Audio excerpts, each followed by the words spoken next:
আহিছে দাদা আপুনি? আমি ডিমাপুৰৰ পৰা অকমান জোৰকে ক'ব হা। আমি ডিমাপুৰৰ পৰা আহা। নাম কি আপোনাৰ? মাইদুল হক। কি প্ৰব্লেমত আহিছিলে বাবাৰ ওচৰত? এই আমাৰ দাদাৰ ভৰিকেইটা জোৰ নাপায় মানে বেৰাব নোৱাৰে নোৱাৰে। আজি ফাৰ্ষ্ট আহিছে নেকি?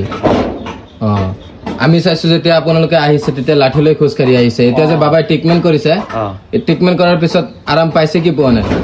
এতিয়া বৰ্তমান অলপ বেৰাব পাৰে। এতিয়া অকমান খোজকাঢ়িব পাৰে?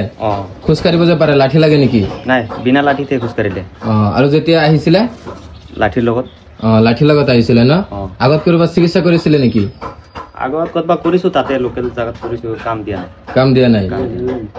দাদা আপোনাৰ মনত কেনেকুৱা লাগি আছে এতিয়া? ভাল লাগি আছে। ভাল লাগি আছে। আগত খোজ কাঢ়িব পাৰিছিলে? পাৰা নাই। এতিয়া মানে এতিয়াতো পাৰি আছে অলপ। বাবাই ট্ৰিটমেণ্ট কৰাৰ পিছত খোজ কাঢ়িব পাৰে?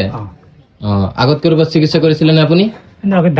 ডাক্তৰ খান কৰিছে, কবিৰাজ ওচৰত কৰিছে, হ'লে হোৱা নাই। আৰু এতিয়াতো মানে খোজকাঢ়ি আছে অলপ অলপ।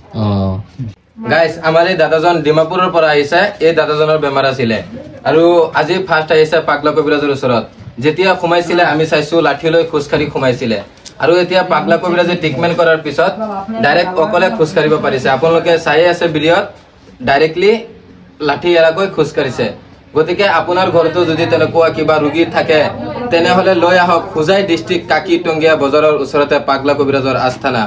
আৰু বিশেষ কিবা জানিবলগীয়া হলে ভিডিঅ'ত দিয়া কন্টেক্ট নম্বৰত যোগাযোগ কৰক আৰু ভিডিঅ'টো বেছিতকৈ বেছি শ্বেয়াৰ কৰিব আৰু এনেকুৱা ভিডিঅ' পাবলৈ হলে আমাৰ পেজটো ফলো কৰি দিব।